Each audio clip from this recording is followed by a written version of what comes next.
अहित को रोकना, हित की रक्षा करना और विपत्ति में साथ ना छोड़ना सच्चे मित्र के यही 3 महत्वपूर्ण लक्षण होते हैं। नमस्कार दोस्तों, स्वागत है आप सभी का मेरे YouTube चैनल में। दोस्तों, जैसा कि आप सभी लोग जानते हैं कि आज मित्रता दिवस है, फ्रेंडशिप डे है, तो मैं आप सभी को मित्रता दिवस की हार्दिक शुभकामनाएं देना चाहता हूं। तो एक छोटी सी कहानी जिसके माध्यम से मैं आज आपको बहुत अच्छी चीज़ें बताने वाला हूं। ये कहानी आज बहुत ही महत्वपूर्ण है।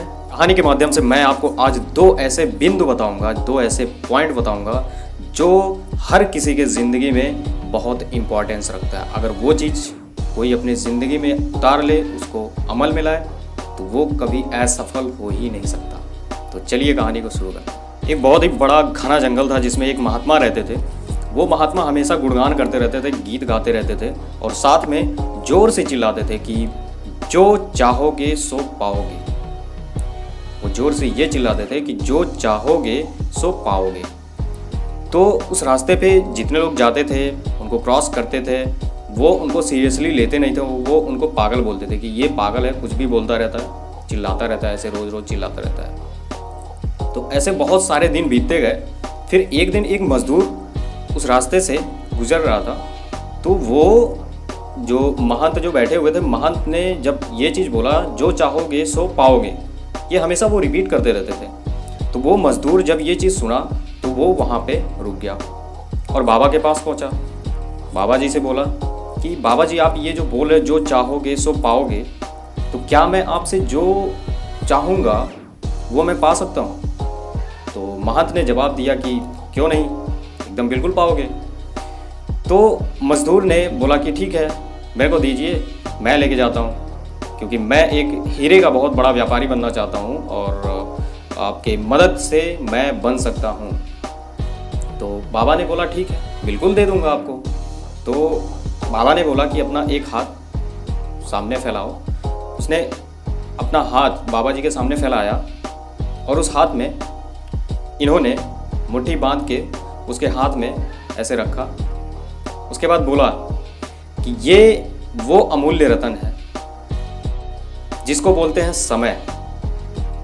ये अमूल्य रतन अपने पास रखना और इसका कभी भी दुरुपयोग मत करना। ये चीज़ बताते हुए बाबा जी ने बोला कि मेरे पास तो यही 2 ही चीज़ होते हैं, एक हीरा एक मोती। और हीरे को मैं, समय को मैं हीरा बोलता हूँ और एक चीज़ है धैर्य। धैर्य को मैं मोती बोलता हूँ। तो जो भी मेरे पास रुकता है, जो भी मेरे से ये चीज़ मांगता है, मैं उसको यही हीरा और यही मोती देता हूँ। हीरा, समय, मोती, धैर्य। तो उन्होंने एक हाथ में उसको हीरा यानी कि समय दिया और दूसरे हाथ में बोले कि ये मोती पकड़ो, धैर्य। धैर्य को तुम हमेशा बनाए रखना। अगर कभी भी समय पे तुम्हारे मुताबिक अगर कोई भी काम नहीं हो रहा है, अगर तुम अपने गोल को अचीव नहीं कर रहे हो, अगर कहीं पे भी तुम फेलियर को देख रहे हो, तो इस धैर्य को अपने पास रखे रहना। उस टाइम ये आपको काम आएगा। तो बाबा जी ने एक हाथ में समय का वो दिया और एक हाथ में धैर्य का मंत्र दिया। उन्होंने 2 मंत्र दिया। उसके बाद वो मजदूर क्या किया, मजदूर चला गया वो दोनों चीज़ लेके और वो अपने जीवन में उसको उतारा।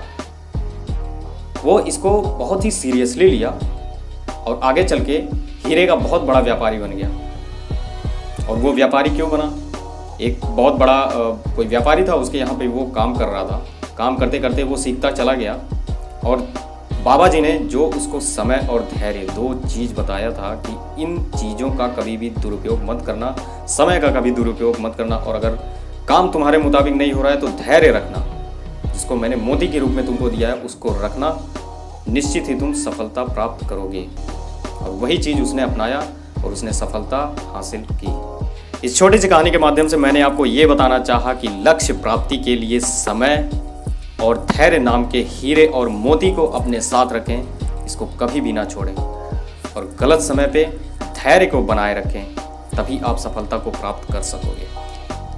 आशा करते हैं कि ये कहानी आपको पसंद आई होगी और अगर पसंद आई है तो लाइक का बटन ज़रूर दबा दीजिएगा, जैसा कि हम हमेशा कहते हैं, और सब्सक्राइब ज़रूर करिएगा ऐसे ही मोटिवेशनल कहानियों को सुनने के लिए। तो आज के लिए बस करते हैं। धन्यवाद दोस्तों।